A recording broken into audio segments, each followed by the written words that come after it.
Fellow board members, have everyone had opportunity to review our agenda for today? And if so, do I have a motion to adopt today's agenda? So moved. I second. It's been properly moved in second. All in favor, say aye. Aye. All opposed? Motion passed. Thank you. Next, we have a fire report from Chief Reed. Good evening, Township board members. Just a couple of things to update you on here this evening. First, as you know, we talked about that in the December meeting. We did the Gloves of Love process, and I wanted to take just a moment and express some thank yous to people. Obviously, the Grady family who head this up every single year for us. That's Chris, Mike, and Lydia Day. The engine company, 82 and 83, were there each one of those days. The township employees, Trustee Barden, Communications Director Jeff Harris, Sally Prunty, and board member Ramon Ward was there. Fire administration personnel that also participated in that was Sonny Morrison, who does our public education component, Jill Smith, Courtney Rice, Eric Bannister, Tina Benson, and Andrea Groff. Just want to say thank you to all of them. And that went off without a hitch. It was cool. The next thing is we received a grant from the state of the Homeland Security for what's called a 10-dar X10 spectrometer. For lack of a better way, it's a meter for these gases. And we got it for our hazmat team. So it's now in service and on our hazmat group. At the same time, improved safety prevents exposure to dangerous substances while reducing the risk of igniting explosive chemicals, and only requires that the hazmat technician point and shoot directly at unknown chemicals. It'll go even inside drums and containers and windows and such. So it's a really valuable piece of equipment for our folks. And then finally, we wanted to let you know that sometime next month, the child that was surrendered to the Station 82 baby box has been adopted, and the family is planning on bringing the child to meet with the crew members of Station 82 who were on duty that day. So we will let you know when that actually occurs, and make sure that you have an opportunity to come if you have a chance. With that, that rounds out my report. Thank you. Thank you, Chief. Thank you, Chief. Reed. Next, we have our trustee report from Trustee Barton. Mr. Chairman, in the interest of time and the crowd, I just say we can move on to the Sure. business. Cool. Will financials be presented today, or we? We would prefer to wait until February. They're working on end of the year. We have our report. They'll have all of that done for us in February. We'll also be ready for audit at that point. Yeah. Next, have board members had an opportunity to review minutes from last meeting? Mm-hmm. If so, do I have a motion to accept last meeting's minutes? I make a motion we accept the minutes of the last meeting. Second. It's been moved and seconded. All in favor, say aye. Aye. All opposed? The minutes for December 14th has been passed. Thank you. Old business. We do have a guest here tonight. We would like to just give him a few minutes. We have the former mayor of Beach Grove, Mayor Buckley. Sorry. Would you mind just giving us a few words? Sure.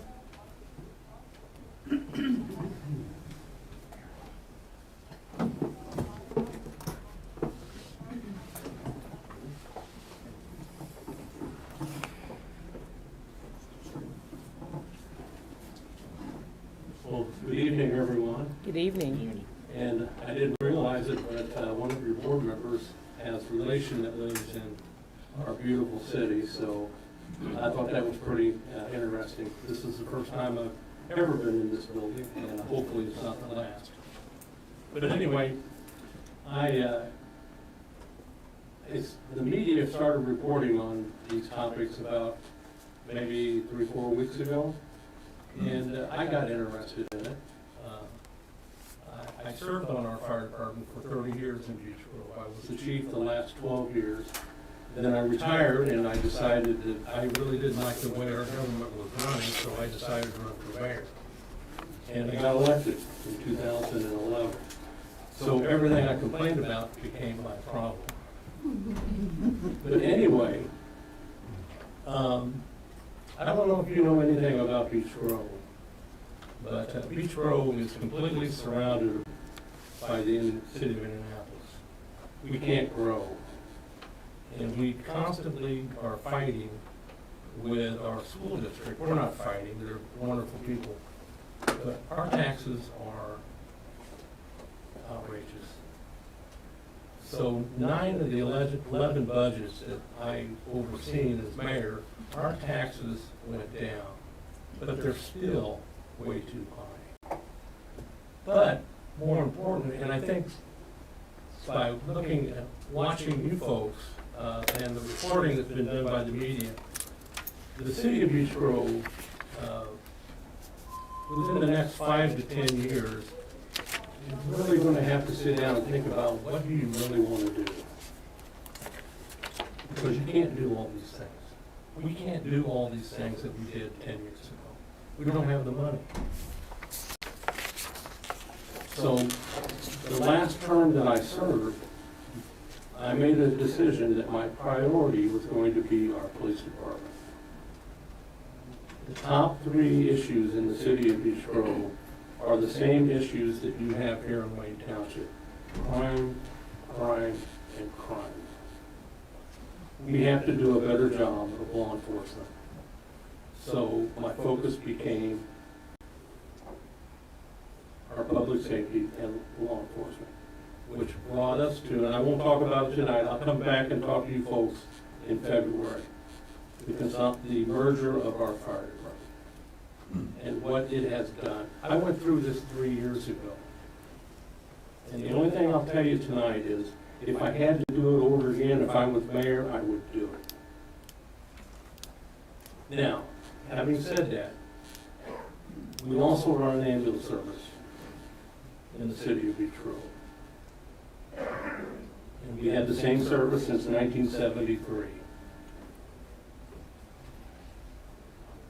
We work with the Indianapolis EMS every single day of the year. They are in the city of Beech Grove every day. We are outside of the city of Beech Grove every day. We are overran with runs. We can't keep up. And I support IEMS. I like the people that run IEMS. And we got to the point where we actually, up until about a year ago, wanted to put IEMS in we have 2 stations. One is an EMS station. And we wanted to put IEMS in our station because of the demand for this service. And you probably have the same demands here. And you get overran and you can't keep up. All of our supplies are through IEMS, and a lot of our training goes through IEMS as well. So I'm here tonight to tell you that when you start talking about these items, go slow and listen to what people have to say. We held at least 3 public hearings on these topics, same topics that you are going to hear over the next couple of months. And then you'll make the right decision. I know what decision was made in Beech Grove. I supported that decision and I signed off on it. And I have a wonderful relationship with the city of Indianapolis. I'm retired now, so really I'm an exhausted rooster, so my opinion doesn't count anymore. But what I'm telling you is just go slow and listen to what your constituents have to say, and then you'll make the right decision. And I support trustee, and I support you folks, and I think at the end of the day, this will be fine. And I'll come back in February when you meet, so I can talk to you about the merger of the fire department. So, God bless you, thank you. Thank you. Thank you, Mayor Buckley. Thank you, Mayor. And Mr. President, I would just like to add, before you leave, Mayor Buckley, I just want to thank you for coming to speak to us. It's always good to hear from someone who's been through this, because we have some serious decisions ahead of us, and thank you for enlightening us on your experience this far. So we appreciate you for coming tonight. You're welcome, have a good evening. Thank you. Next, we'll be going right into the presentations of Resolution 2024-1-1, merger of the EMS Division of Wayne Township Fire Department with the Indianapolis Medical Services. This will be followed by Resolution 2024-2, payment of balances. Thank you, Mr. Chairman. I always like to look back. I'm a history buff. I like to look back and see where we've come from. I think that gives us an indication of maybe where we're heading, what we're going to experience is tends to repeat itself. Looking back 100 years on Wayne Township, firefighting has come a long way. EMS has come a really long way. Back in the old days, it was bucket brigade and best. It was forming a line from the well to whatever the building was that was burning. The greatest struggles were, did you actually have enough water? And could you get your neighbors to come help you put the fire out? In the 1930s, Indianapolis Fire Department actually began bringing water out into the townships when we had house fires. Unfortunately, the legislature got involved and the state Supreme Court got involved, and they were essentially told that their liability immunity for their firefighters stopped at city limits. That was true also of the town of Claremont and all the other municipalities and towns in Marion County, which meant that the IFP couldn't bring the water out anymore. So the solution was the sheriff, the county sheriff, when they got message that there was a fire out in the township, they would go to the jail and grab inmates, and they would go get on the fire truck, and they would haul the water out to the township. Well, that didn't work very well. As you can imagine, it took some time to get word to the sheriff to go get the inmates to bring the truck out. The end result was, in the 1930s, the communities here in Wayne Township began forming neighborhood fire departments. We had 9 of them. We had pictures you see here, Mars Hill, we had Drexel Garden, we had Bridgeport. That building you see on the left was in Mars Hill. That was actually the first fire station built specifically to be a fire station, the community center. And you can see they also had 3 vehicles. Those were paid for by Mars Hill residents. It was a civic group. It was all volunteer. And the way they got the word out was you would call the person whose number was listed in the neighborhood, and she had a siren on top of her house. And she would ring the siren, and everybody in the neighborhood knew they needed to go get on a truck and go fight the fire. We've come a long way since then, but it has not been easy. I mean, if you go back and look at the stories, the news stories from when there were 9 volunteer departments to when they consolidated into the Wayne Township Volunteer Fire Department Incorporated and built 5 fire stations. Actually, built 3 that we know of right now. One that was here before and one that was built most recently. But that process has taken time and it's taken a lot of effort and a lot of struggle. But the intention has been to solve the problems and make folks safer. And I say that because today and in the weeks and months ahead as we move through this process, I don't want us to lose sight of where we come from, where we're going, and that all of our intentions are to make things better. This is not an easy thing. Change is hard. That change is required, and that's what we're facing here today. So those are the fire trucks. This is one of the reasons. This is honestly probably the biggest reason we're sitting here. Our financial future here in Wayne Township. This is a snapshot of how we've been doing going back to 2013. And if you look, blue is our revenue, the green is our expenditures, and the yellow is what is left in the piggy bank at the end of the day. Our trends have been slowly upward, but unfortunately, if you look, our expenditures have been growing faster than our revenue. We've had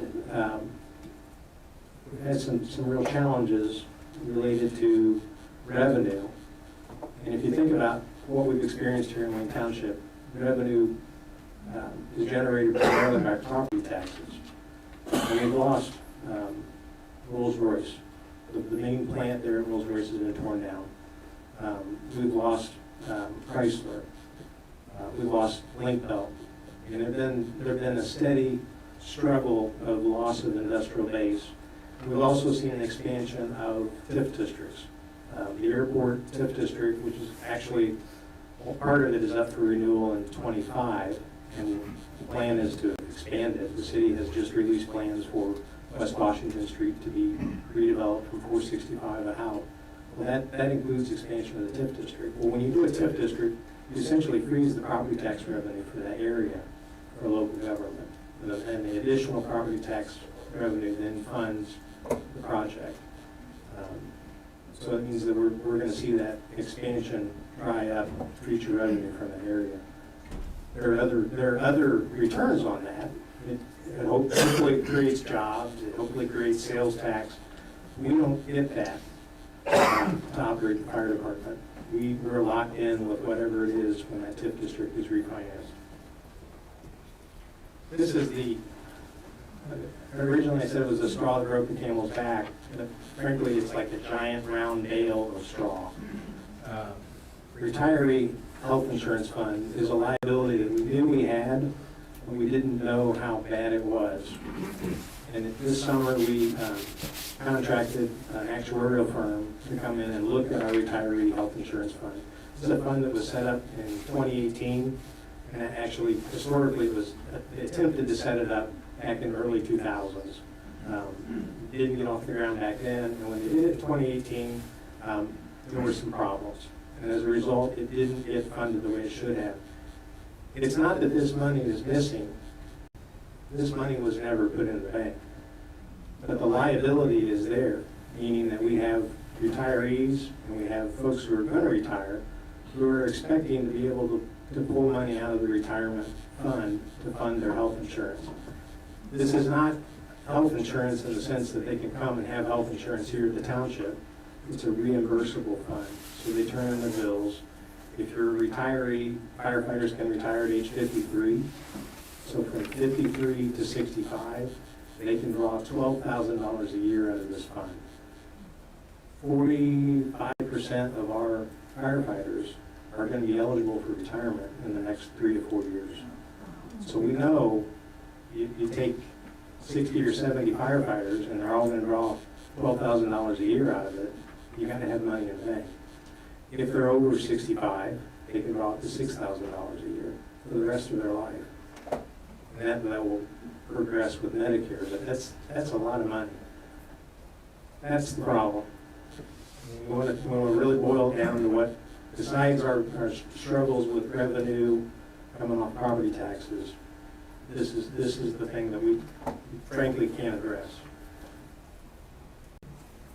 People ask how we spend our money. 88% of our money goes to pay for human beings. It's salaries, it's benefits, it's the people who work here. The rest are somewhat manageable, meaning that we can choose not to spend money next year on any new equipment. We're not buying any new fire trucks or ambulances this year. We bought 3 ambulances last year because frankly we had to. The wheels were falling off our old ones.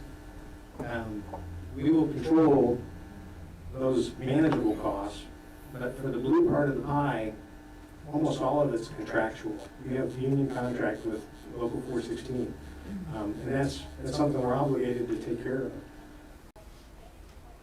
Personal services, that's the blue section over here, to give you an idea of what's included in personal services. It's salaries, it's wages, staff pay, is when they have additional certifications, how long they're here. They get bonuses for perfect attendance. They get gym reimbursement. You can see the list. PERF is our public employment retirement fund. We spend a little over $33,000 per employee on health insurance. We pay into Social Security, unemployment. All of these things are required by state and federal government. We also contribute. You see the RIF. This is what will blow your mind in terms of where we're at financially. The contribution per month per firefighter, the firefighter puts in $30 and the township puts in $60. So over the course of a year, the firefighter can say, well, we put $1,000 into the account for them for their retirement health insurance fund. But when they retire next year, they can take $12,000 a year out of that account. The math doesn't work there. We contribute to the 457 plan, and the PEP is a public employee health plan, portable employee. Anyway, it's a health fund that they can take with them. It's through Nationwide. I should not skip that. And you see other bonuses, and overtime is the thing that, quite frankly, has been blowing our budget. We're working on controlling overtime, but it's a problem. Here are our numbers. The 23 is preliminary. Beth and her team are still finishing up the audit of 23.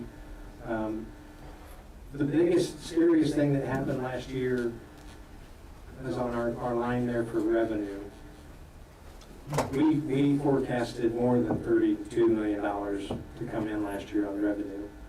We experienced a shortfall in property tax revenue because we're down the list. When you talk about priorities for property taxes, the first priority on property taxes is to pay debt. And we don't have any debt, but the school district had debt. And they refinanced their debt, and they brought that debt in under the ceiling, and it took $1.8 million out of our projected revenue. There's also the gray area of a thing called triggers, which Mike can tell you all about. The property tax system we have here in Indiana has triggers that can change how much actual revenue comes to a unit of government. We came in short on budget, and we'll see we were obviously in deficit then because we spent $35 million and we only took in 32. You can see at the bottom our balance, our operating balance is a little over $5 million.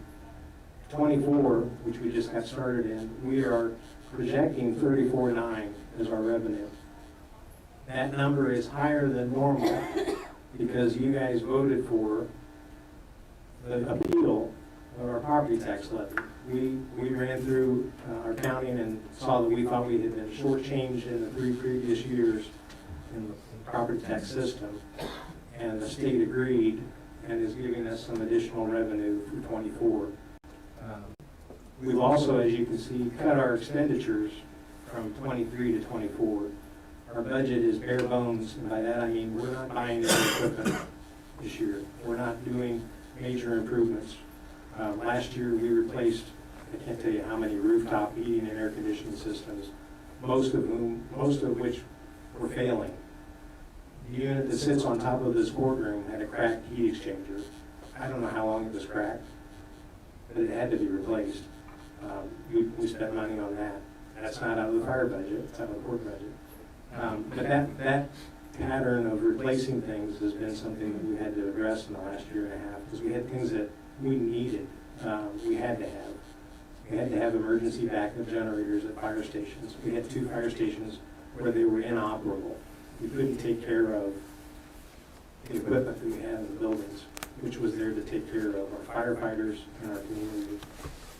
We bought 3 ambulances last year. Like I said, that was $750,000 that we had to spend. But where it's important to look is at the bottom there. We're really not growing our emergency fund at the bottom. We're basically breaking even if you think about $300,000 out of $30 million, $35 million. And this budget is based on our contract with our firefighters, where they didn't get raises this year. So if there had been raises in that contract, we would have been way over in the deficit. This is what I referred to with the revenue projected versus the revenue shortfall from last year. You can see then the 24 revenue versus the 24 budget. That's how we're right now breaking even a little bit. People ask what it costs to have a firefighter or a medic. Base salary is $80,000. Stack pay, that's adding on certifications and longevity. The bonuses I mentioned, clothing allowance, reimbursements. The big number there on PERF, we fund firefighter retirement fully.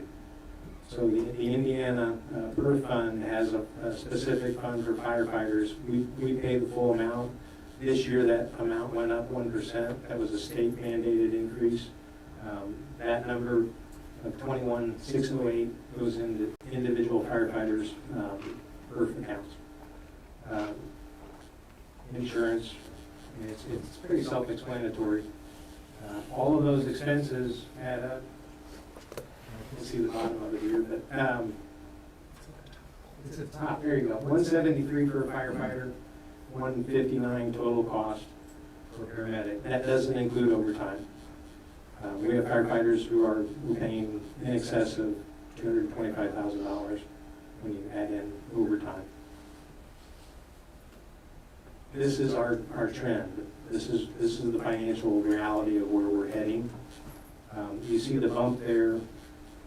That was because we received a large SAFER grant from the federal government. That was designed to help us transition with our aging firefighter population, because we hired in some new firefighters. But as you saw on one of the previous slides, that meant that our expenses went up because we added firefighters. Why we're trending down now in terms of expense is that we're not adding firefighters this year. It's not in the budget. We can't afford to do that. But overall picture is we're running towards a cash flow problem. We have not had to borrow money yet to make operations, but many units of government in Indiana have gotten to the point where they borrow money to get from property tax payment in January, December, to property tax payment in June. We get our money about a month after the state collects property taxes. So come April and May, we could run low on money to the point that we have to go to the bank and ask for a loan to help us cash flow it until we get tax payment and property taxes. Why EMS and why IEMS? I mean, there is already a relationship that we have with IEMS, and it's a good one. We have a half of an ambulance, and you ask, what is a half of an ambulance? A 12-hour shift that IEMS has already inside our fire territory. We cross boundaries with IEMS through a thing called a mutual aid agreement. That's basically to say, on a real emergency, the closest ambulance is going to come to you. If you call 911, it's IEMS, it's Decatur Township, it's Pike Township, it's Wayne Township, and it's all of the fire departments in Hendricks County, and it's seamless. That IEMS question, we'll work our way through. The short answer is this IEMS question is a part of us balancing the budget and working our way through, not going into the red. We've talked about in previous meetings duplication of services, but there's also duplication of taxes. So people who live in Wayne Township currently pay the Wayne Township Fire District tax rate of 0.76 per $100,000 or per $100. On top of that, they pay the 0.18 per $100 to Health and Hospital Corporation. So the total is 0.9494. under these mergers, you'll still pay the health and hospital rate because that is a county-wide rate. And the reason that's relevant is Health and Hospital Corporation is the parent of IEMS. So IEMS benefits and operates under the Health and Hospital Corporation. But instead of the fire district rate of 0.76313, you're going to pay 0.3253, or that's what IFD's current rate is. So you can see the tax rate drops significantly. We're looking at taxpayers and we're talking about how do we fund schools and how do we maintain services. This right here is the biggest number to look at of what a decrease in property tax rate you would see. This is the other elephant in the room. As we speak, the Indiana General Assembly is meeting, and there's a bill that has been introduced before, but it didn't succeed in the past. But I can count. I spent 14 years at the State House. I've talked to friends, and that bill is going to go. It's going to be heard next Wednesday. That senator is more committed than before. He's ready to go. What that bill does is eliminate the words township board and township trustee from the existing consolidation law. What that means is, right now we can negotiate. Right now we can. I'm going to go sit with IEMS and say let's figure out this interlocal agreement. And same with IFD, we can sit down and get commitments for our equipment to stay in the township, for our stations to remain open, for our employees to have seniority and rights. That's not guaranteed for, in particular, for our civilians if that bill becomes law. Because in addition to deleting township board and township trustee, that bill also deletes the word employee and inserts the word firefighter. And where that's relevant to me is that we have civilians who work for us. That's why we're sitting here tonight.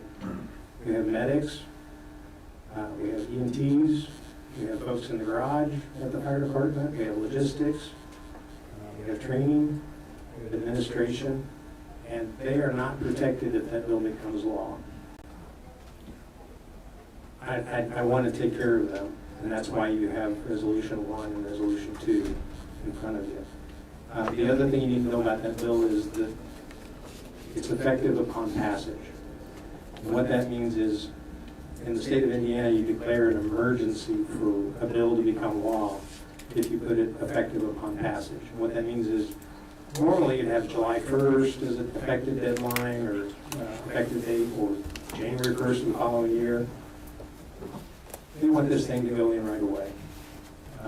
And that's a lot. That's a hard pill to swallow. But I think you have to face it responsibly, and that's why we're here. I mentioned mutual aid earlier and interlocal agreements. We have those. That was the very first document that I signed when I got here. It is incredibly important that we can cross boundaries and help each other. You think about the Walmart warehouse fire. That involved 30 plus different fire departments. They came from all over to fight that fire. When the building behind this building burnt last winter, not only did we go fight that fire, but Speedway and IFD came and helped us. We share aid because if we had a real disaster in Wayne Township, we would need everybody around to come help us. I'm not sure, as it stands right now, if you had 2 or 3 house fires at the same time, we would need help from our neighbors. When we have an apartment complex on fire, like the one out on Crawfordsville Road the other day, there were like 4 departments involved. So these agreements are in place and they stay in place because we know we've got to have mutual aid and interlocal agreements. As I mentioned, our commitment is to keep our fire stations where they're at and open and staffed and keep our equipment in place.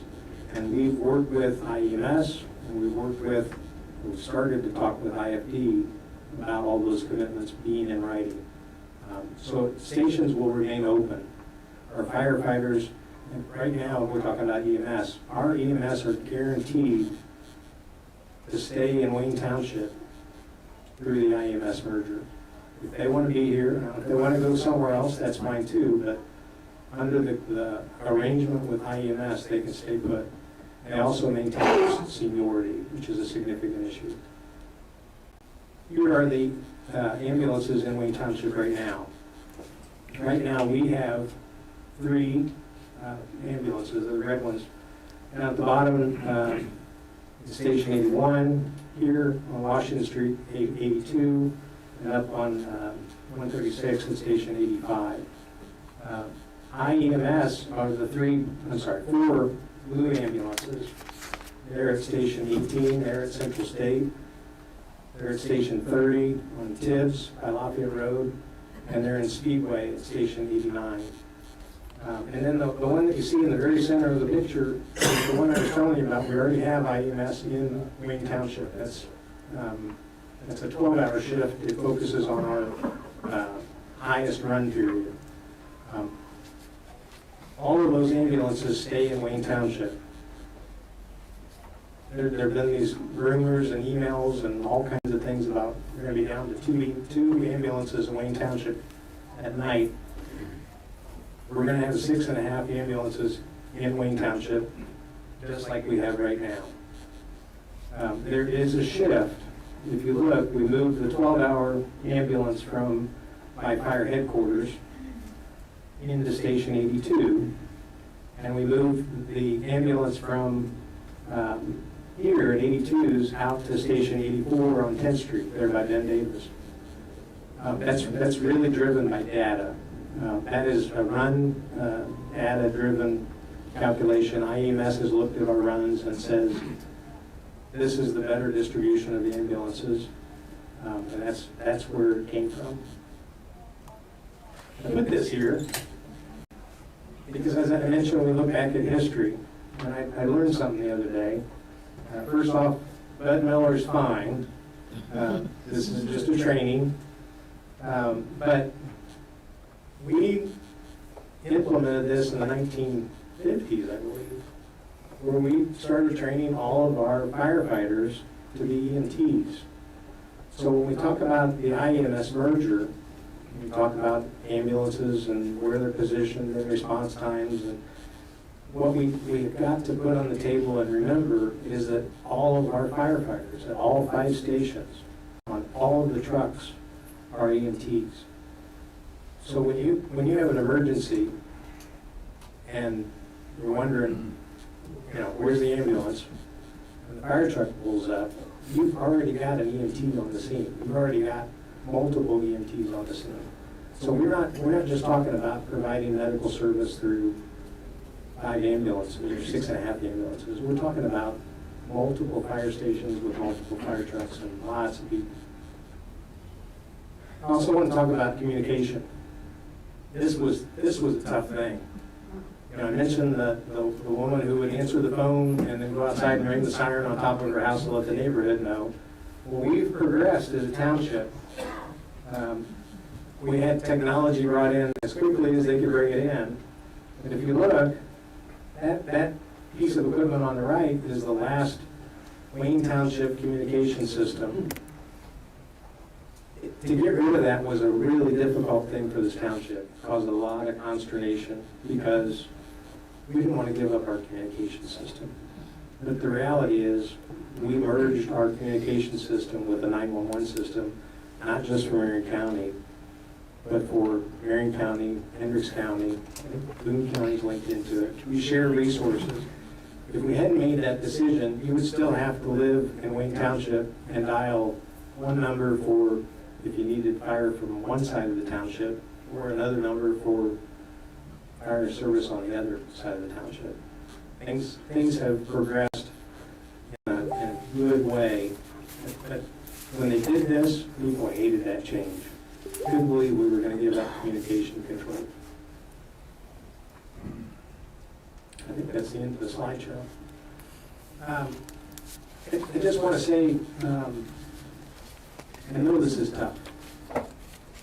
And I want you to know that our commitment is to negotiate with IMS and with IFD in the following process to take care of our employees and also to take care of our citizens. But we really have to do this. Financially, there is no turning back of where we're heading financially. We're not there yet. That's the best news. But we see that cliff coming. We know we can negotiate right now, but if you run us into the wall, our ability to negotiate goes away. And I don't want to do that. I want to take care of folks while we still have the ability to do that. So I'd be happy to answer any questions. I didn't mention the second resolution. If you'd like me to, it's much simpler. Sure. So people are leaving here because we're merging with IEMS. Our civilians need to be taken care of, and they have bonuses that they would normally get through the course of the year, quarterly bonuses, end-of-year bonus. They also have a PTO, paid time off system. I feel obligated. I feel like it's the right thing to do is to take care of them. And so what you see on Resolution 2 is that you authorize me, and money has been allocated to be spent later this year, that you authorize me, if they are sticking with us until we move to that merger process, that we take care of them. We need to make sure that those bonuses are paid out. And that's what Resolution 2 does. Thank you. Thank you. I have a question for Jeff. Well, first, we have a process. First, to our board members, we haven't gone into public comment yet. Do any of our board members have any questions Yes. you would like to? Yes, I have some questions that came to me from some EMS employees. How many full-time employees are there now in Wayne? And how many have given notice if this merger does go through? I don't have that exact number. I think, I'm looking for our HR director. I believe we're in the 23, 24 range right now. Actually, I got an expert And then I right got two behind. more questions. What's the next one? Okay, my next question is on section 10 and it's 24.1. Okay, we're giving all of our equipment and everything to IFD. Are they going to pay? It's IEMS. Okay, right. I'm sorry, EMS. Okay, we're giving them all of our ambulances and everything. Are they going to give us any kind of stipends or anything for this equipment that they're getting that's paid for? Because we have no debt against that. Yeah, but they assume all the liability as well as the asset. And by that I mean, some of those ambulances don't have the value that you see on that paper. They estimate it high, but some of them are on their way to just being parts. There is no exchange of money, but what they do give us is, first off, a commitment that they maintain service for us. And secondly, they honor our employees in terms of seniority and the structure of things that they have coming in. So our employees will come in to IEMS with the start date of whatever it was they started here in Wayne Township with. So they won't come in as new employees with IEMS. They also, in terms of the vacations and things they plan for this year, IEMS is going to honor all of the scheduling and they'll work around whatever plans they've already made so there's not a disruption to their schedule this year. Those commitments were made to us by IEMS as we exchange the assets. Okay, and my last question is, why is a senator from Hamilton County pushing the merger here to get it through so quickly before our people have a chance to really talk and think about this? I can't speak for the senator. Okay, I have, the only question that I have is, I got a call, I know I read it in the resolution where it talked about the salary possibly decrease, and wanted to know how that works, you know, where if there's a decrease in salary when we're saying they're going to be on the same level if they leave from one. Yeah, it really depends on, first off, seniority, second off, which schedules they choose to work. Our EMS employees work 24-hour shifts when they're here. So they work an overnight shift. They start at 7 a.m., they go home at 7 a.m. IEMS does not do that. They have 12-hour shifts, and they pay day shift differently than they pay night shift. So, you know, if you're trying to compare apples to apples, it's difficult to do unless you say to our firefighter or our EMS, you're going to work a night shift and you're going to pick up overtime. Because the other thing about our schedule is we have essentially mandatory overtime built into our schedules because we make people work 24-hour shifts.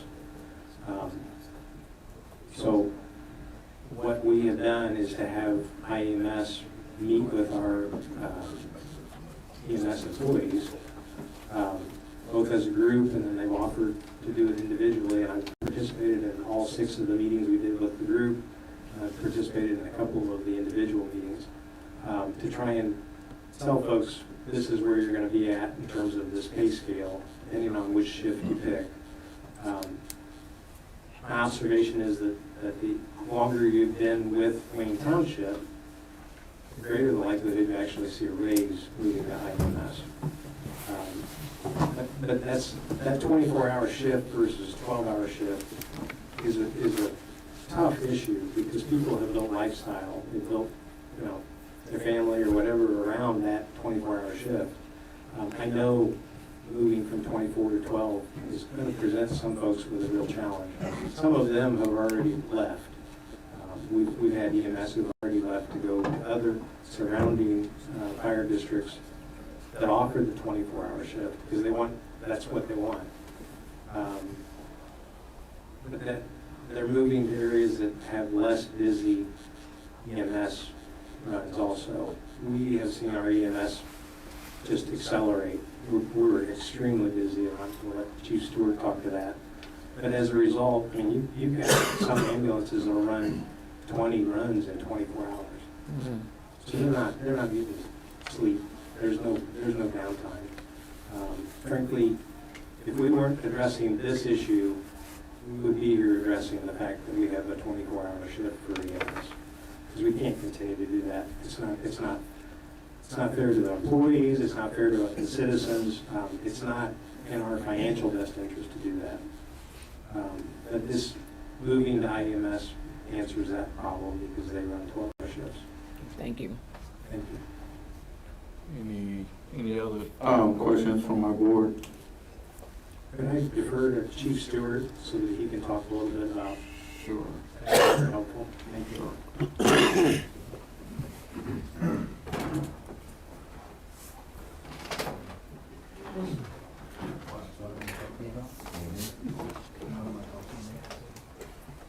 Oh, our numbers, okay. Me every time. So what was your question on numbers again? Okay, how many full-time EMS should be staffed currently?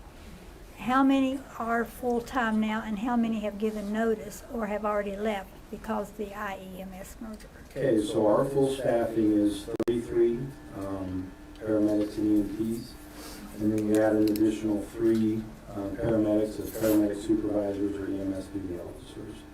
So full staffing for us would be 36. As of today, we received 2 more resignations, so I don't know if Dylan's around here, but we're at that 17 or 18 number. And we anticipate at least 4 more by mid-February. So that's going to take us down into the 14, 15, depending, and that's what we know of. So we are currently running a hiring process. We interviewed 4 people for full-time positions, and we have, I don't know how many, I think another 8 or 9 for part-time positions. So we may add a few there. Obviously, 3 or 4 full-timers is not going to make up almost half of the staff that we've lost. So that's the numbers we're currently at, and we've also had our paramedic supervisor, they now staff ambulances before they staff the supervisor's truck, so if there's a staffing shortage, we fill it with them, we fill it with firefighters, and there's some things that we do to try to bridge that up. But we're at a point there that that's not really sustainable for where we're at. So even though we got the extra equipment last year and we were looking good, solid, now we're losing. Well, we're just losing employees just, based on this conversation. And I mean, it's understandable, people have to do what's best for them and their families. And there is an impact to schedules and things like that. But for our service, we are truly at a staffing shortage at this point. And it's not effective service. Again, we're using firefighters to fill trucks. We have a part-time staff that's really been kind of, carrying this here, but how long that maintains is, we don't know. Do you feel that with the merger that IFD, that Wayne Township residents will get the same response time or less than what they currently now, or will it be longer response times?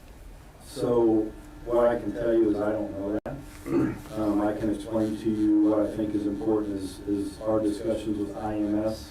I can give you an example of a couple runs we've had. But it'll be a new system built out in the township. So right now we send Wayne Township ambulances in Wayne Township within a 10-minute window because we want to get the revenue. We want to get that money back to our ambulance service. So an example would be a few days ago, if you want specifics, we can get you the run numbers and all that, but we had a run down here in the Washington and Holt Road area. And since that's within 10 minutes of our North ambulance, at 85, they took the run. Medic 18 was on station in service.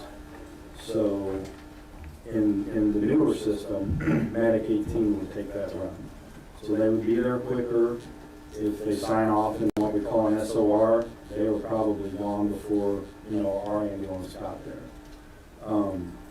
And so we will see with Medic 89, 18, and 30s, we won't have that billing wall anymore where we're sending our truck up to 10 minutes out before we will call because we want to get that revenue.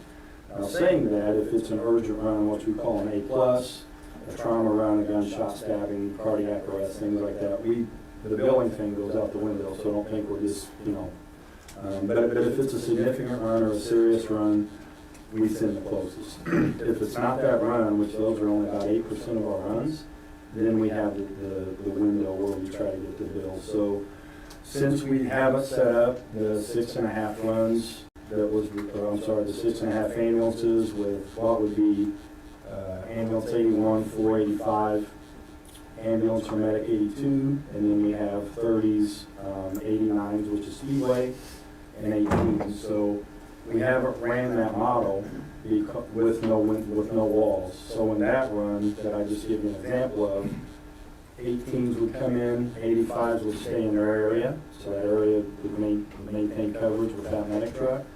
So we don't know what that looks like.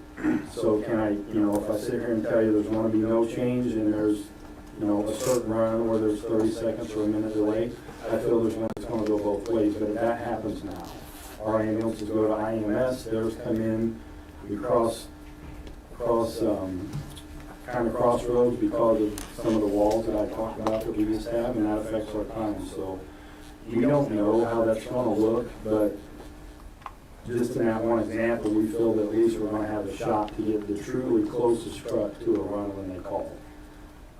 There's going to be anomalies, and I'm sure there's going to be circumstances and high volume times, but we can tell you that we will truly be sending the closest truck. And when we talk about trucks in Wayne Township, a lot of us focus on just Wayne Township's fire area.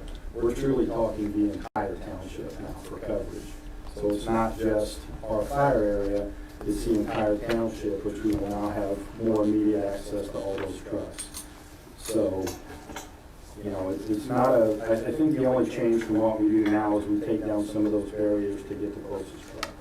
So, will every run, have a perfect service? We don't now, and very possibly we won't then. but I can assure you that we will be sending the postage truck to service now. So it'll take us some time to just see how those stats work out. And IMS has been very good across the county about modeling and changing. So if they see something, which is why they're moving the truck from here up there. So they will look at things in the 90 days. If it's not working out, they've committed to us that they will make those changes. So, you know, we trust them at that and see how it works. So I guess to your question, we'll send the closest truck that's available, regardless of timelines you're going. We'll take those walls down, and we'll see how the response times work. Thank you. And before we go into the public comment period, and I have some parameters I'd like to set for that. But again, do we have any other questions or concerns from our board? Okay, with that said, during the public comment period, we will hear from each person that emailed or signed up with Jeff Harris prior to this meeting today. Each speaker must be a Wayne Township resident and give their name and address prior to speaking. This comment period is related only to Resolution 2401 and Resolution 2402, which deal with emergency medical services in Wayne Township. Please keep your remarks on topic. Also, this is a comment period. We will not take questions at this time. You may send questions to the township office. At a future meeting, there will be a public hearing to discuss fire consolidation. Testimony regarding fire consolidation will be taken at that time. Each person will have 3 minutes to speak, and there will be a timekeeper who will call time when that's over. If deemed necessary, I, as the chair, in discretion, may allow additional 15 seconds to finish your statement. I would also allow public comment from the list I have received to 8 p.m. if necessary. If we have not completed testimony at that time, the public comment period will end. Please keep your comments, and this is a very important piece, and I will enforce it. Please keep your comments within the limits of appropriate public discussion.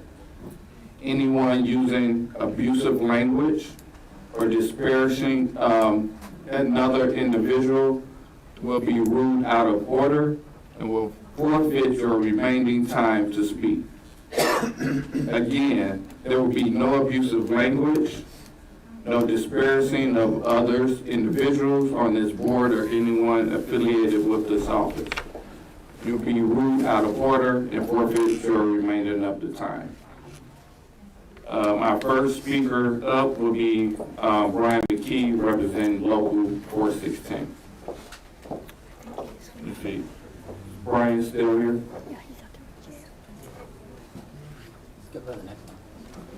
All right. Next one. Do we have, up next, we have Mike. There he is. You're up.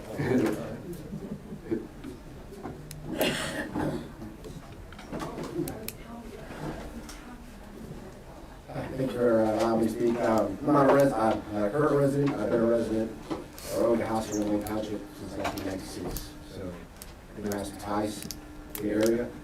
I'm currently the local 416 district president for Wayne Township.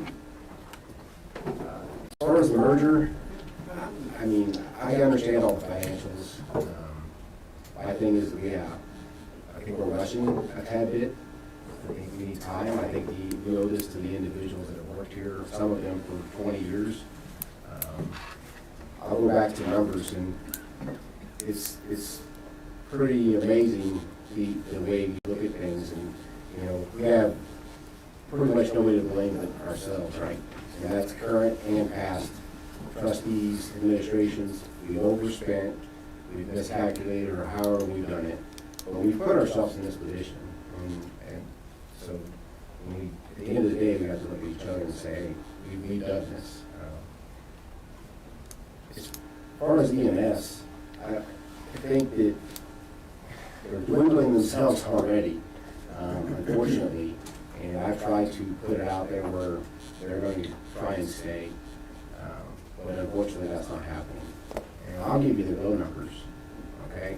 We have 26 or 36 that are gone, either now or will be shortly.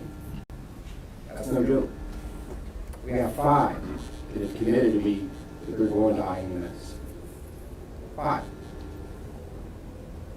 I don't know what they thought they were getting, but that's 5 people. So I don't know what service is going to look like.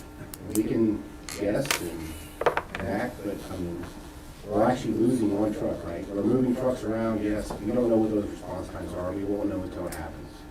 We currently have 4 ambulances, not 3. We have 4. We're going to lose one of those. They're going to take it out of the area.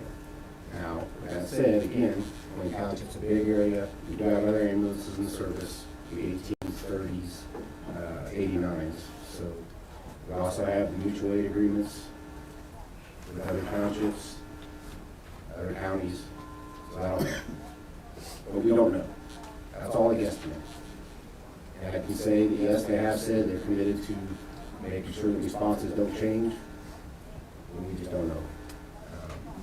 The major part for most of our EMS folks is the 12-hour shifts. They don't like them. If you drop a truck out, you're making those people run 12 hours. They're going to be working. And we can say all day long, oh, well, they do 20 runs in a day here. Well, yeah, then they have 2 days to recuperate. They go to IMS, they work 4 days in a row. Time. Thank you, sir. Thank you. Thank you.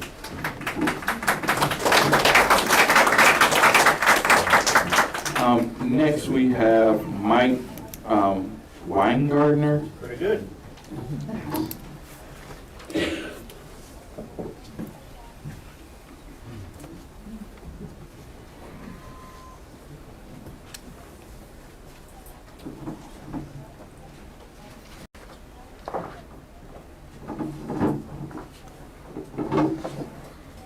The trustee, Mr. Chairman, members of the advisory board, my fellow Wayne Township residents, and everybody else in attendance today, thank you for allowing me to speak. My sole purpose here tonight is to educate many of you on what's proposed. Sorry. Would you mind stating your name one more time and as well as your address? Yes, Mike Weingartner, and I reside at 615 South High School Road in front of Trent Park. You're welcome. My sole purpose here tonight is to educate many of you on this proposed Wayne Township merger with IFD and IEMS means to all of us in Wayne Township as it relates to decreased coverage and increased response times for the emergency medical services component. I'm not going to tell you that everything's going to be the same or it's going to be better, because it's not. But I'm going to cite to you here tonight why, and why I'm uniquely qualified to speak on the matter. First off, again, my name is Mike Weingartner. I've been involved in EMS in Marion County for 4 years. I've been a working paramedic for the past 35 years in Marion County. I currently work as a 911 paramedic in Marion County. I've held various roles over the past 35 years, including a paramedic preceptor with the Methodist and EMS. Methodist and St. Vincent EMS education programs here in Marion County. I've been a field training officer and a write-out EMS duty officer.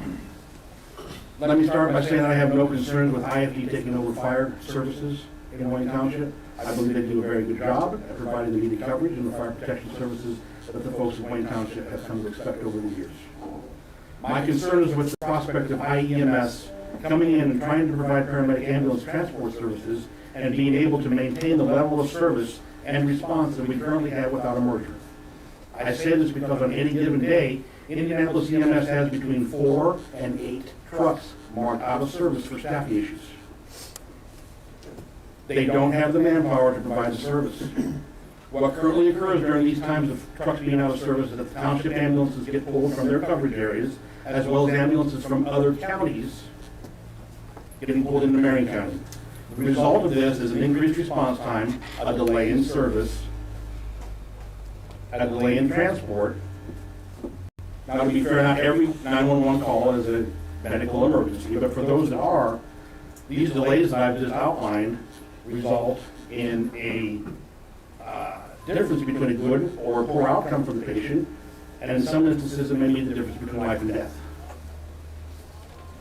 I've watched and listened to IEMS management during television interviews over the past week say that the decreased number of available ambulances and staffing shortages do not pose a concern for public safety and will not increase response times. That, my friends, is just not true. This is first grade math. If you pull an ambulance from a township or a surrounding county and expect them to travel across Marion County to a run they can't cover, they're going to have an increased response time. They have an increased distance to cover. Was that I'll let you finish your last statement. If all this seems a little more dramatic than good, it needs to be. People need to understand what this means for all of us if this is allowed to go through. The number of ambulances dedicated to Wayne Township will go down. Response times will go down, response times will go up. Delays in transports will go up. The time it takes for a patient to receive definitive care inside a hospital will go up. These all conclude with worsening outcomes for the patients. Wayne Township deserves better. Thank you, sir. Thank you for your time, Chairman.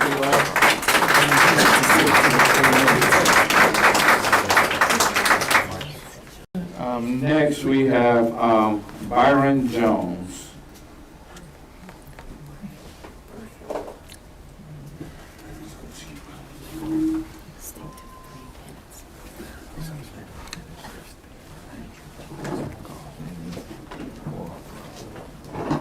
Good evening, Board, and thank you for the opportunity to speak. My name is Byron Jones.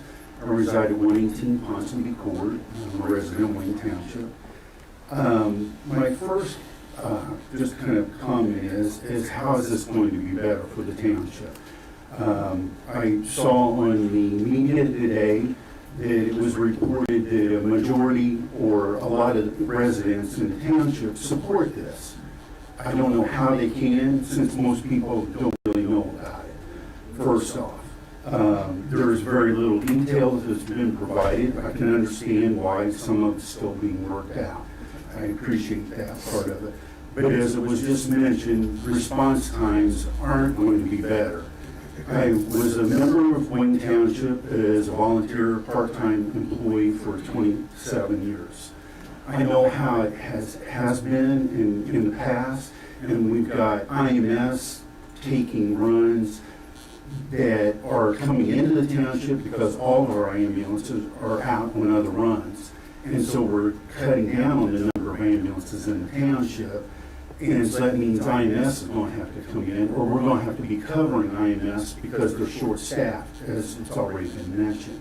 So that means those 4 ambulances or 6 are going to be other places.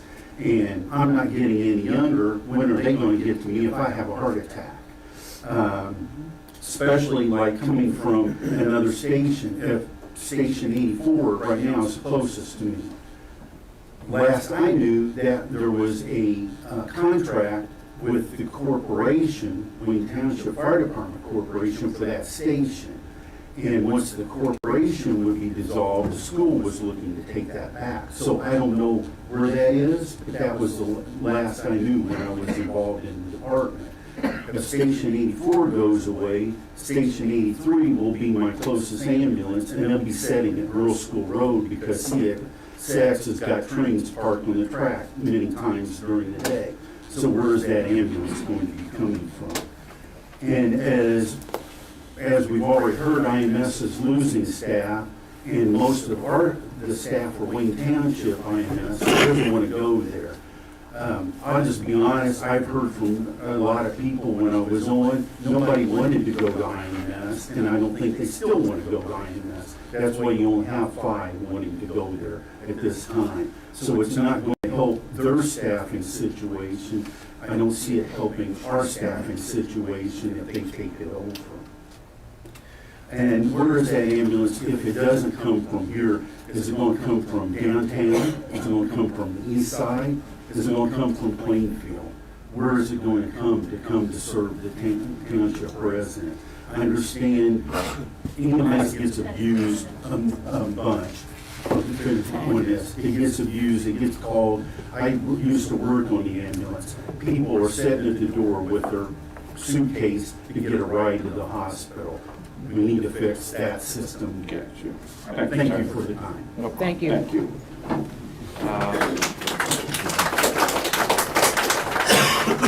next we have Tina Biggood Very and good. I'm killing it today. Jennifer Spivey. They speaking together? Don't vote that against me, okay? That's you. It's my daughter, I love her. Okay, I had a whole list, but almost everybody else has already covered everything I was gonna say. Tina Bidgood, 755 Sunglow Circle, Sunset Lakes Addition off of Bridgeport. I've been a resident of the west side my whole life. 23 years ago, I bought my house. I've had personal experiences with Wayne Township Fire Department, EMTs, and paramedics. 26 years ago, can you imagine your child, your daughter, dying in your arms? Well, if it wouldn't have been for their quick response, within minutes, my daughter didn't die in my arms. She did die on the way to the hospital. But how can you live with the fact that your child died in your arms? And that's only because they were there so quickly. And unfortunately, in 2019, we went through the same experience. Our son died, had a heart attack. He was in my husband's arms. Wayne Township was there within minutes and got him to the hospital. He did have 2 heart attacks and he passed away. But he didn't die in our home because they got there quickly. And how any parent could ever live with themselves with their child dying in their arms is, I don't think they could. My fact is, we have the best fire department, EMS, paramedics, I would say, in the state of Indiana. And as a resident, I don't want to lose them. I don't want to have an accident happen and I'm left with one of my loved ones in my arms. I had blood clots in my lungs after a surgery, and they took me to the hospital many times. Imagine not being able to breathe because you have blood clots. And without their help, who knows what would have happened. So as the community, I know how many elderly people live in my complex, and none of them knew anything about this. And the only reason I do know is because of family members that are EMS with Wayne Township, and how important their jobs are to them, and how they don't want to leave. They don't want to go to IEMS. The firemen, I understand, is the same thing. They don't want to leave this community. It's a great community. We all love it, and it wouldn't be without these men and women who love their jobs so much. And as residents, I don't want to move. I love where I live, but I don't want someone coming from the east side to try to get to me or my husband or my son. We only have 2 children left, and so I want to keep them safe, and I want the response time that we deserve. Thank you. Thank you, ma'am.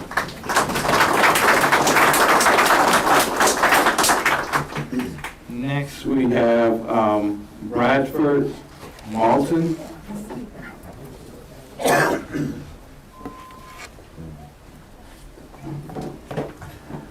Good evening, Bradford Moulton, Wayne Township resident, firefighter and paramedic, 5428 Chestnut Woods Drive, Indianapolis, Indiana. First of all, I want to thank you all very much for allowing me to speak this evening. I only have 2 minutes to educate, well, 3 minutes to educate you the history, but the trustee had way more time. We're better than IFD, and we bragged about that for years. It doesn't take a consultant to tell you that.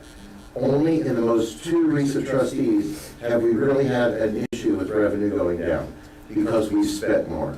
Revenue may have gone down, but we're spending more, and it's not just on personnel services. We chose not to plan our debt. We chose to pay cash and not go into debt services. And by that, we chose to spend that money.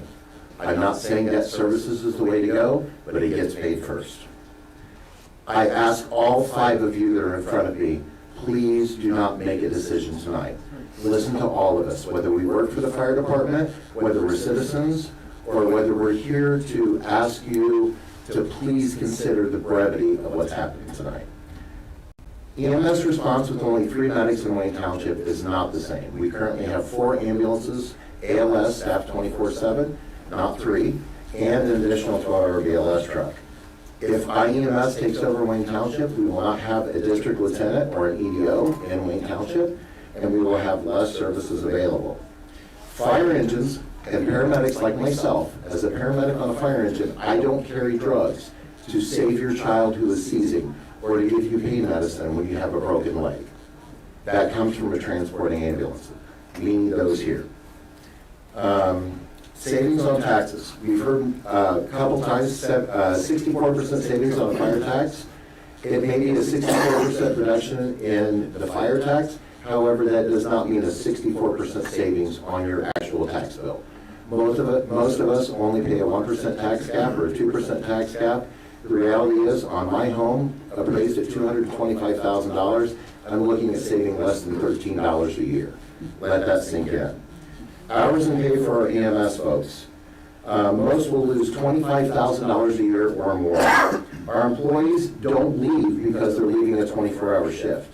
They're leaving Wayne Township because they don't want to be IEMS. Only 5 so far have agreed to stay at IEMS. Hours, pay, insurance costs. For example, for a family of 4, insurance costs will change to $1,336 a month for a family plan for a family of 4. Staffing at IEMS is not enough and won't improve with consolidation.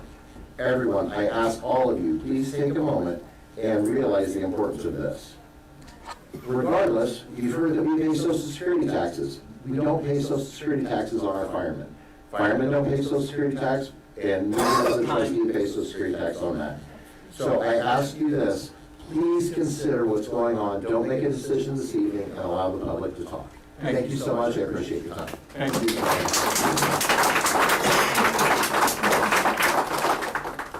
Next we have Jennifer Witt.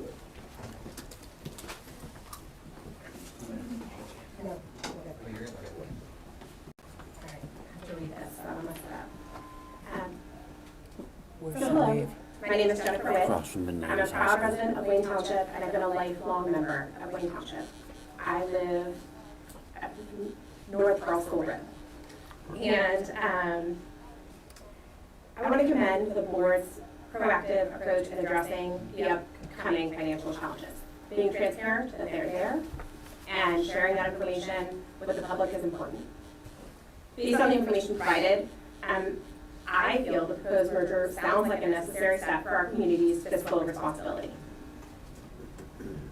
However, I also, as a resident, have seen the power of our local fire department and understand the strain of change in hours and uncertainty of the negotiations that will happen around their pay, their retirement, and their benefits, and their team that they've built over years, and in many cases, decades.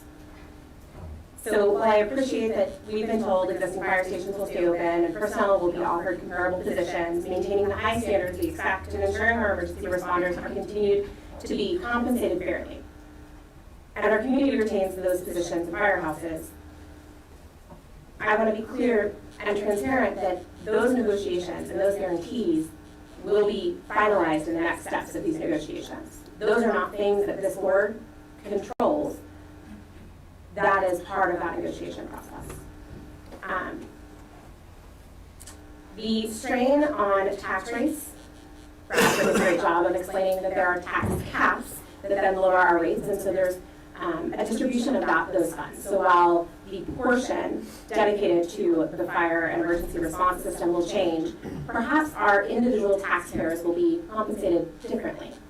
As one of the admins of the Wayne Township Chatter page, I have many times explained to people the calculations on their property tax forms, and there's a lot of uncertainty with that. And so ensuring that we're clear and transparent about what will change for our individual homeowners, whether it's $14, I've not done the math yet, or $7, as well as where the funds, if they're continuing to be paid, will go. Like our school system, which, as all of you know, across the country, there's a crisis in teacher retention and supplies and education. That needs to be clear and transparent. Considering the successful mergers of 5 other townships, the support of people like the mayor of Beech Grove and others who have gone through this process, We know that it's not easy, we know it's not all rainbows and sunshine, but that it is successful, and that we can be confident that Wayne Township could follow in a similar path. Again, not a perfectly rainbow and sunshine path, but one where we can negotiate what that looks like. I just want to urge the board to continue to evaluate and listen to the public on this. Thank you. Thank you.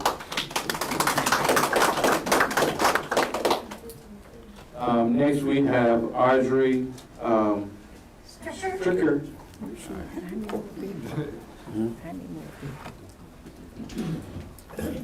Thank you. Hello, Board members. I'm Audrey Strecker. I live at 6501 Bauer Drive in a little neighborhood across the street from Granite Park, where my neighbors spoke a little earlier. I am the president of the HOA for my subdivision. We have 63 homes. And speaking with my neighbors, we realized that this merger is something that we do need to look into. This is something that I believe we need. And I do believe that, based on the information provided, that this would be good for our community. I like what Jennifer Witt said, that she urged you to look into this a little further, maybe not make a vote tonight, but I like the idea of all the transparency, how Trustee Jeb Barden let us know that, look, this is a cliff that's right here. We need to do something to try to avoid it. I had a personal experience last July 4th. We were downtown on the Circle watching the fireworks, and EMS came within 5 minutes when I fell. I fell and I got a concussion, and I passed out. And my husband saved me. He called 911, and IEMS was there within 2 minutes, and they took good care of me. And I believe that this merger would be good for us. Thank you. Thank you. Next, we have Zach Perry. Zach Perry.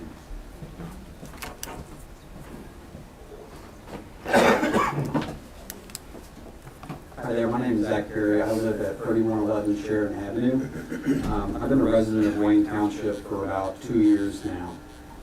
I support the consolidation of Wayne Fire Department with IFD, as it will ensure the longevity of the benefits that the men and women of the township and their employers are entitled to. It is also important that the community takes into account the bill currently at the State House. The township needs to be proactive in preventing the loss of seniority or any other benefits for any of the employees. Preservation of contractual obligations on terms set by the township is much better than being dictated by those in the State House.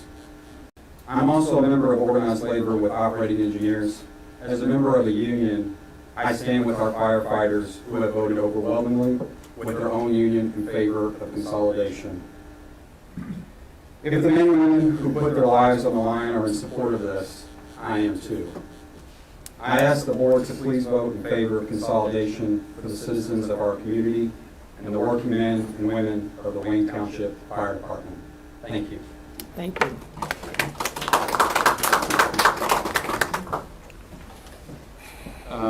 Next, and just a reminder, we're just speaking on Resolution 2024 about the merger of EMS division of the Wayne Township Fire Department with Indianapolis Medical Services. Next, we have Charles Pitford. Pettiford. I'm going to pass because mine is dealing with the fire side. Got you. Thank you, sir. We have Rachel Hawkins.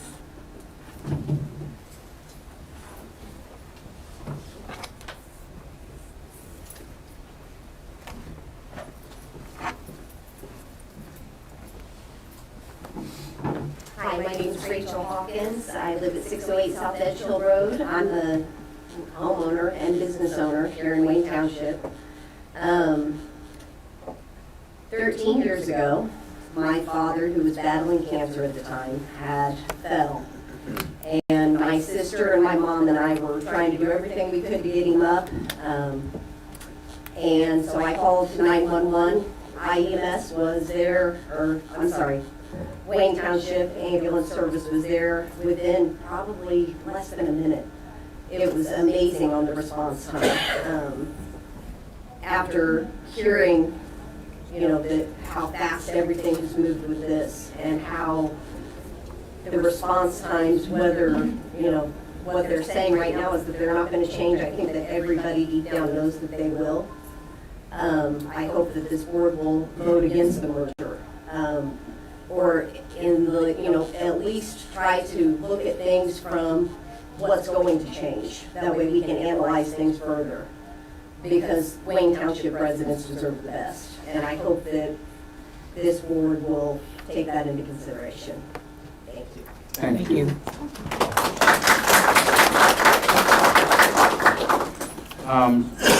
Next we have John Smith.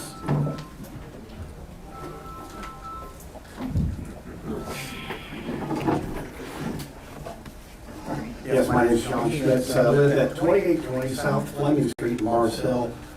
Me and my wife started the Mars Hill Art Center about 10 years ago, and one of the things that we noticed since we moved here in 2018, we had a $3 million emergency fund.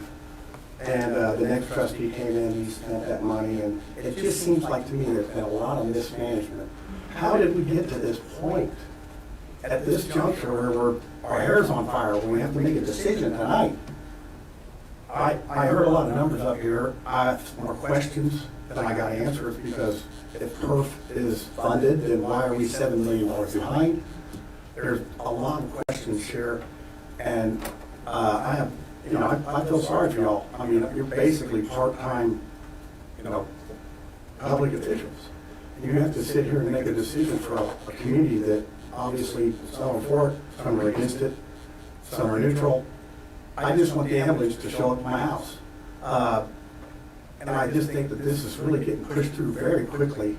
And it seems like this has been brewing for several years. And how did we get to this point now where we have to make a snap decision? And then we have to try to make a decision that's going to be maybe wrong, maybe right, we don't know.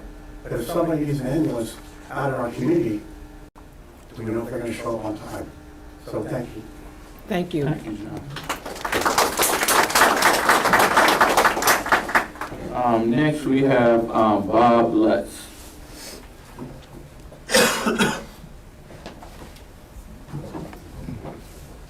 Good evening. Nice to see some old colleagues that I've worked with over the years, and Good to see you, Counselor. The building's changed a little bit since I was here last, but anyway. I'm here as the attorney for Claremont, the town of Claremont. My name is Bob Lutz. I'm also a Wayne Township resident. I reside at 1156 Texarkana Drive, over in Avon Creek. And I'm a newly moved in Wayne Township resident. I've just lived here since 1973. So I'm seeing a little bit of this history that we've had with the fire department and the ambulance service.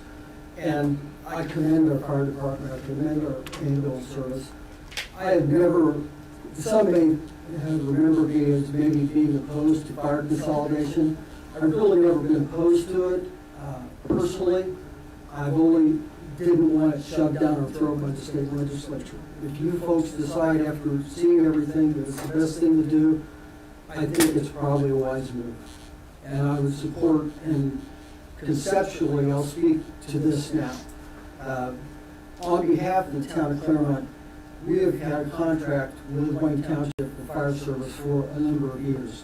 And Claremont's $95 million assessed valuation has the same tax rate applied to it under our formula of the contract as the same as all of the Wayne Township residents have. But I have not seen the actual resolutions before you tonight, so I can't comment on it particularly, but we have two portions of Claremont in Marion County, and they're a little different than the other included counties because we have most of it in Wayne Township and part of it in Pike Township. Conceptually, the town supports, and I'll just speak to the EMS part right here, we support it conceptually, and I say conceptually because the important thing for us is, once it takes place, we want to be sure that we have the same quality emergency medical services that everyone else in the township has. We're not asking for anything better. And we're asking for it for our Wayne Township residents as well as our Pike Township residents. Because for Pike to get an ambulance over into the northern part of Claremont, it takes a long time because their stations just aren't close. We also just want to be sure that any merger of the fire department or the ambulance service also includes all of Claremont. Again, I haven't seen the resolution, so I don't know exactly what it says, but I've seen other resolutions, and I've voted on other resolutions from Perry and Franklin and Warren, I believe, and most of them have some sort of wording in it that would cover any agreements or any coverage that they have within existing. Okay. Other than that, we just ask that the same rate be applied to us. We're paying the IEMS and Health Hospital rate, the same as everybody else. So that's all that we ask when you consider it. Thank you.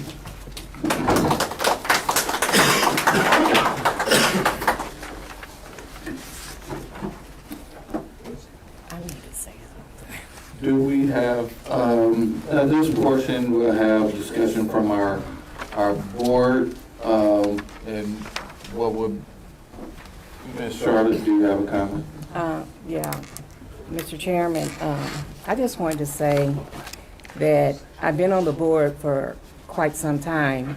Actually, this is my 20th year, and I've never been for us merging. I've never been for it. I've always fought for Wayne Township to keep this fire department and everything else. Now, my problem was I trusted people. I trusted people who were in authority that came to the board and would tell us that they were doing certain things and needed certain things, and we would approve them. And then when it came to me that we were entertaining this merger, my thought was, what happened? You know, how did we get here? And I say I got here from me trusting the wrong people, in my opinion.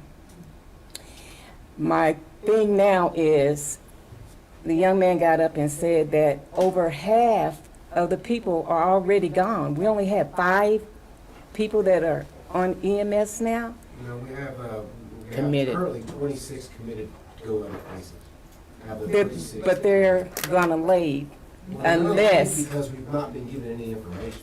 Okay. We've asked for a date for months. I'm not in favor of voting for this right now. I'm not in favor of it. I want to take my time with it. I want to take it. Because my question is, if it's not done, then what can be done?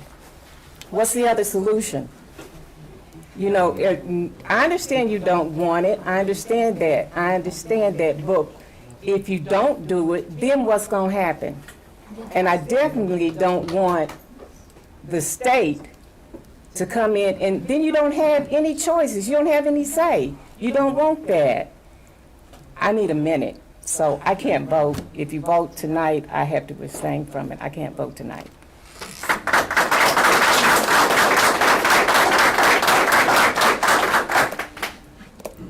Any other? Well, I would just like to add, you know, I'm for an individual, anyone who knows me, God bless the child that has his own, and I've always been for, we need our own in Wayne Township. But I'm just trying to, at the same time, you know, and anybody who knows me know I'm going to try to look at this from a fair perspective. We need to know exactly how this is going to really affect our township overall financially as a whole. And what I would like for the trustee to come back to give me another to explain to me again about this vote that's taking place with the legislature on Wednesday. How exactly is this legislature vote going to affect us? And so I would like to have Another explanation, because, you know, Yeah, that's why we have no. I want to be fair, and at the same time, you know, I want to remove doors and look at what's in the best interest of the township, because that's the overall responsibility, our responsibility as a board. This is a difficult task. Mr. John, you said it best tonight, that this is a difficult task ahead of us. And we just want to be sure. We don't know if it's the right thing that we're going to do tonight. We don't know if it's the wrong thing. But, you know, there are some questions that I still do have. And I don't want to see the township go broken. Like Ms. Sharda said, we trusted some folks that's got us into this situation. But we are here. The bottom line is we're here, and we have to deal with it one way or the other. It has to be dealt with. And so we just... I just need another explanation, Mr. Trustee, about what happens on Wednesday, because as you said, we want to be sure our employees are protected. That's one of my main concerns as well. And then I heard the gentleman also say that if this happens, we won't have any lieutenants in the district. I don't understand what that means if we're told that the seniority is not going to change, it's going to stay the same. So how's that we won't have any lieutenants in the district? And then another, the mother who said, you know, who had difficulty with her two children. I'm concerned about the response time for the railroad tracks. I mean, there seemed to be, in listening to this public hearing tonight, there seemed to be so much that we need to look at and really consider in order to do the right thing. You know, I want to do what's right for everybody, you know, and I get it. We got 5 people who have agreed to go, 26 is still here, but the numbers, I mean, if the numbers say what the numbers say, you know, guys, this is a difficult decision. The numbers don't lie. And so I'm not having a really good time with this, you know, because I want to do what's right for the township. I'm removing doors and removing myself from this board and looking at the overall township. Number one, the numbers don't lie. And number two, we got to be sure that our employees are protected. And I got to know for a fact that they truly are protected. And so, Mr. Trustee, just let me know where we are. If we do this tonight, if we don't do this tonight, what happens?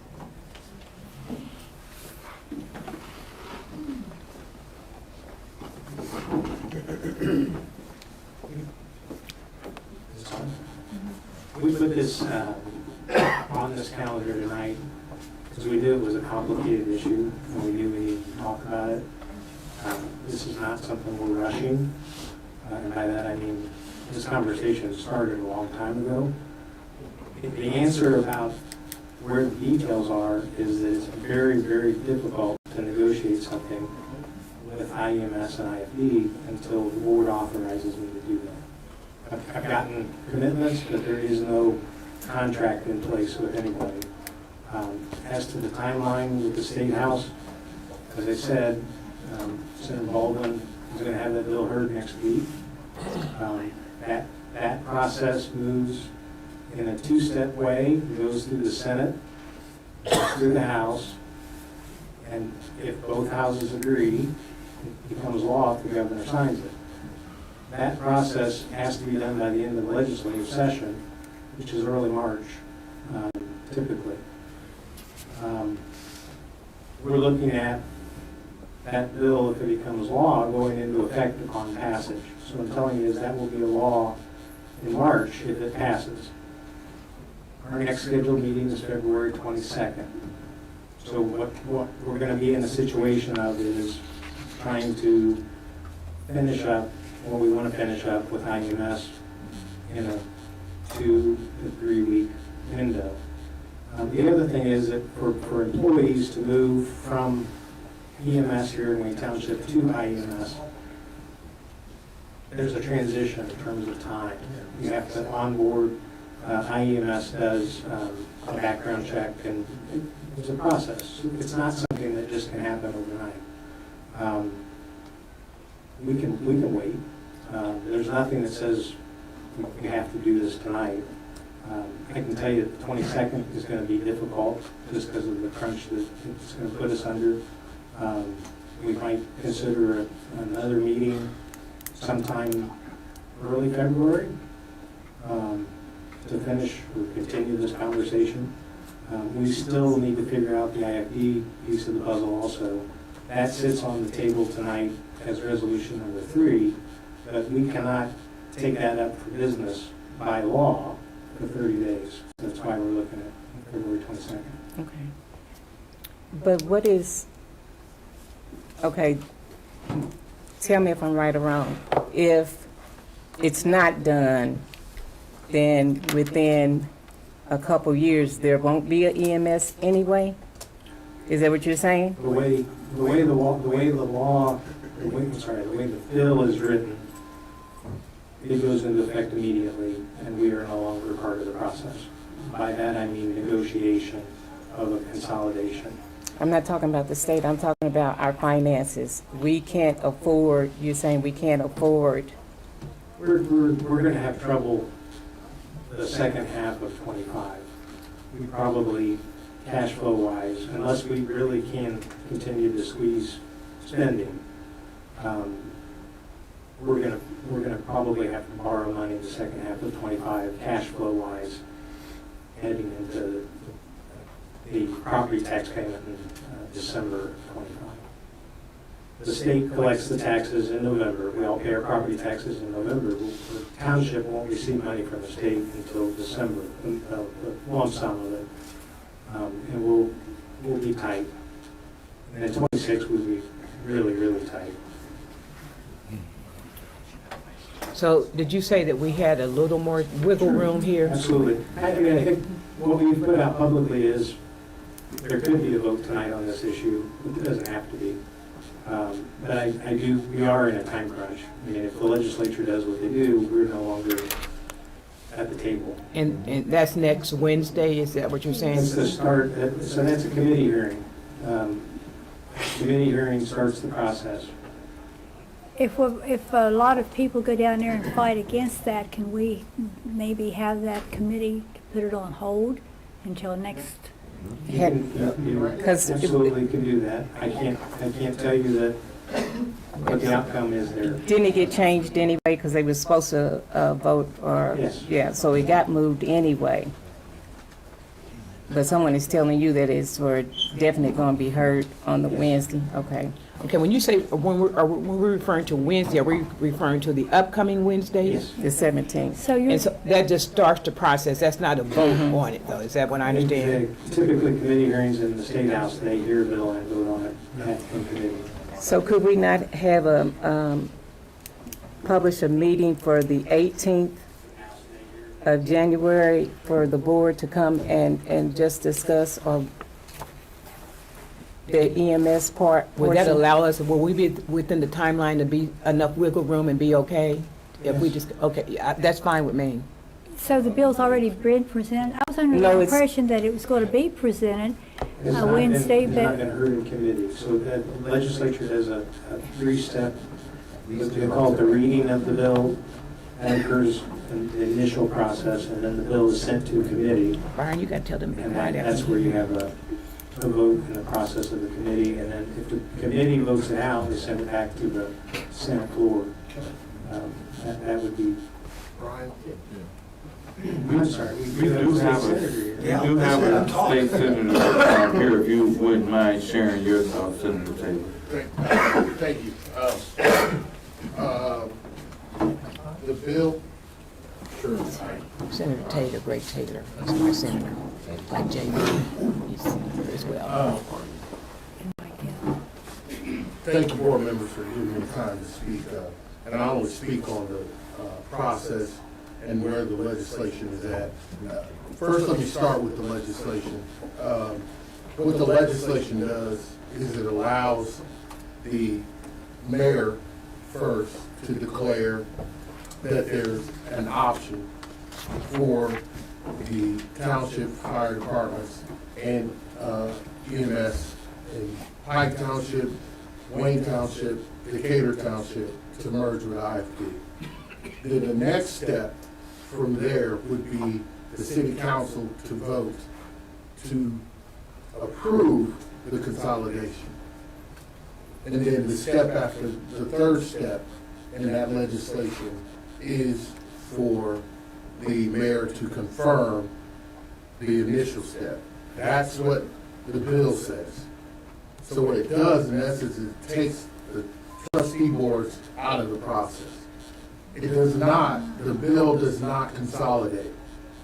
I keep hearing people say that, and I want to make it clear.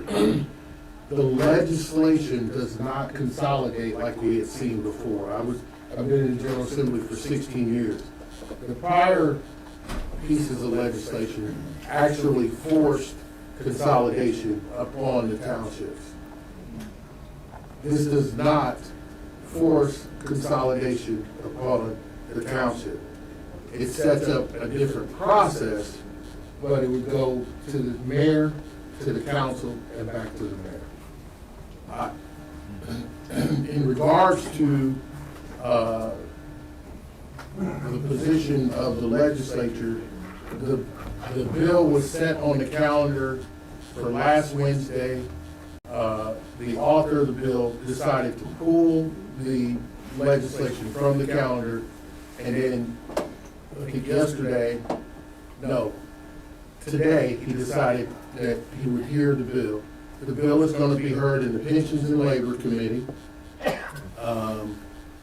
The author is, I believe, on that committee. I can't remember if he's on that committee, but it will be heard.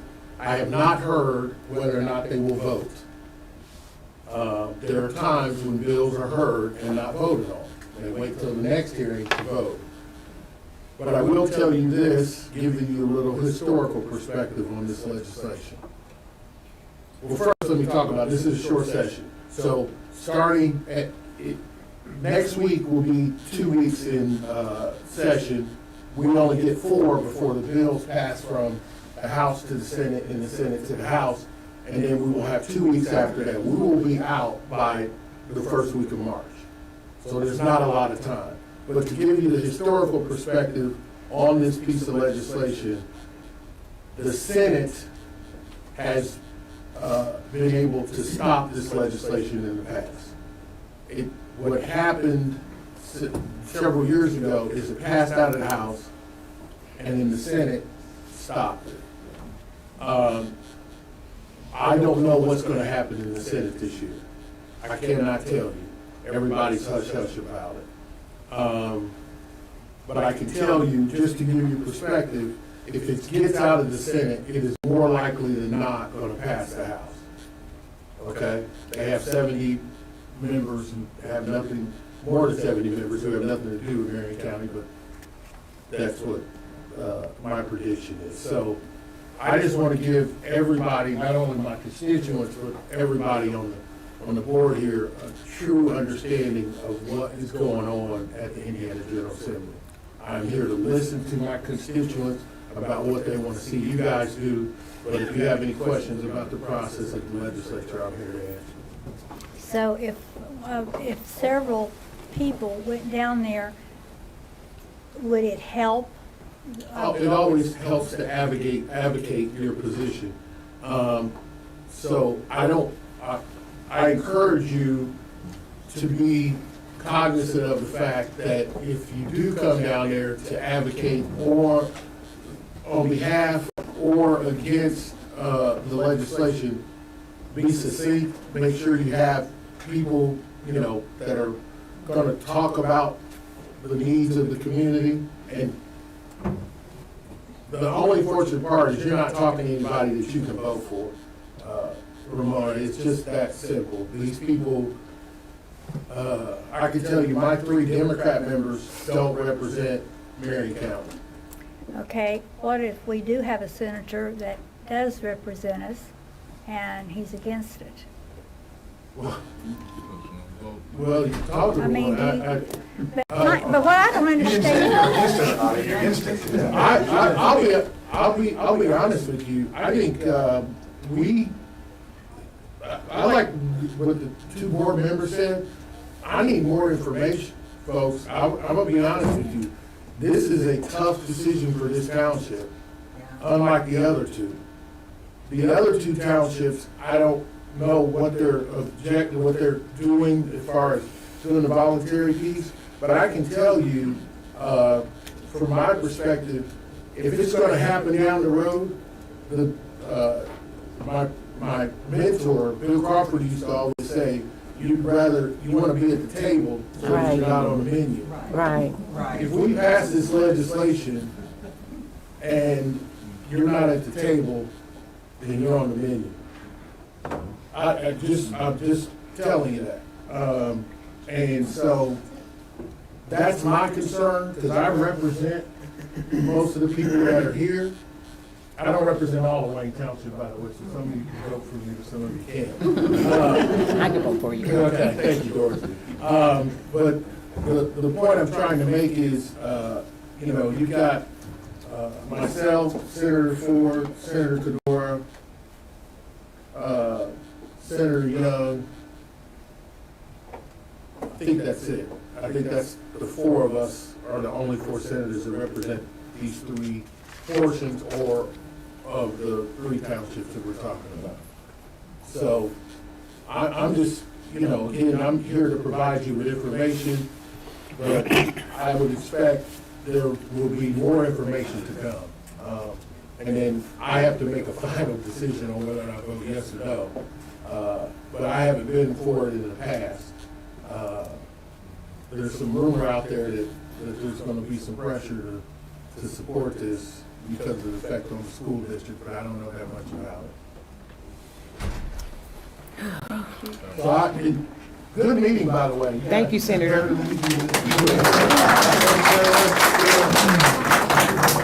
I'm sorry, y'all, I just can't vote.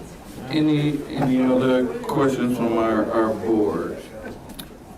Why did we not have more time to understand? You got time now. I mean, but like 2 or 3 months back of last year, so we could have been prepared for this. No. Well, you can't do nothing about the past. I didn't know that there'd be a bill in the Senate. You don't know? And I have spent 18 months trying to fix things. Yeah. We have worked to try and Yes. bring spending under control. And I still, in the back of my mind, I'm still holding out hope that we can fix this. But I have to be realistic about taking care of our EMS employees and the other civilians. Because there are civilians within garage, fleet management, logistics, our administrative staff at the fire department, IT, who are currently, under the law as it's written now for consolidation, they're covered as employees. But the fact that that bill deletes the word employee is what worries me most. Well, so it sounds like I agree with our board members here. I have two concerns here. The one concern is that we're still gathering information. There's a lot of questions to be answered. The other side is this legislation that's moving through. My concern with that is that if it's taken out, the decision is taken out of our hands, then we're leaving our EMS, and we're not talking about our firemen yet, but we leave them vulnerable to how it will happen. And that's, I want to say that publicly, those are my two concerns. And so I'm in favor of tabling this. You need to take a vote. To a later meeting. But I also want to be thoughtful about what will happen if we delay too long and we put our people in a situation where we can't advocate for them properly. And so I say if we are within that wiggle room, like Mr. Trustee has said, I don't want to go outside of that wiggle room. Sure. So do we have a date that we will, do I have a motion to table this resolution to another date? So moved. To what's the date? Please include both 1 and 2 in your. So do I have a resolution to? A motion. A motion to table resolution 2024-1 as well as resolution 2024-2 to a later date. So moved. Second. It's been properly moved in second. All in favor say aye. Aye. All opposed? Can you set the date now? Yes. What did you say, the 18th, Charlotte? I don't No, know. the 18th, I don't know I how can't do it much. on the 8th. Oh, my. I don't know how much time anybody else needs. And I'm not saying this to say that I don't trust my trustee, because this one I do trust him. I'm sorry. But those of you who don't, who are looking at me crazy, I do trust him. But there are some other people that I would like to talk to that I think could give me some information that I need, that I will be able to feel more comfortable in my vote. So I'm fine with just having a week out, but if you need more than a week out, I can definitely not do it on the 18th. We don't have to always do a Thursday, do we? Doris, Ramona, and Woody, what's good for you guys? What day? We're talking evening. Yes, definitely. What's the following week after 18? 25th. That following week works for me whenever you want to do it. It don't have to be on a Thursday. What's good for you, Woody? Any day, I was just looking, I'm good. Ramona, I'm good do you any have day. any problems on the week of the 21st, the 22nd? What day would be good for you? Any day. Okay, Brian, set the date. January 25th, we will we'll revisit this and make a decision. The date has to be posted. 48 hours. Right. All right. Thank you, Brian. So January 25th? Right. Okay. So 6 o'clock, January 25th. All right. Last on our agenda, well, not necessarily last.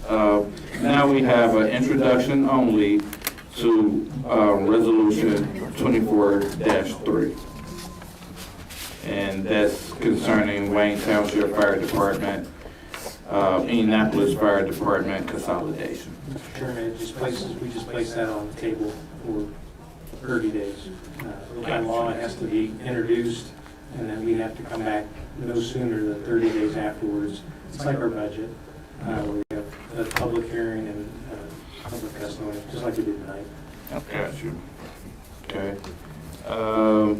And so we want to set a date for that, that hearing. And February 22nd is what we're looking at? And that's your regularly scheduled meeting for February. Okay. Yep. And for our audience, at that moment, we will be taking public testimony. All right. Any other comments before I move to the next? Well, I'd just like to thank everybody for coming tonight, and most importantly, sharing your concerns with us tonight. Just know that we have listened, we do hear you, and we are taking it into consideration. Thank you for coming tonight. Our next meeting is scheduled for February 22nd. January 25th. Oh, well, January 25th. We'll revisit those resolutions, and then we'll meet again February 22nd. Now, is the public also for the 25th of January? Sure. I don't care. Sure. Public meeting. Okay. So they had to what's the Same process that we did today. Each person would need to either email the office or sign up prior to the meeting. Can be the day of, but same parameters as well.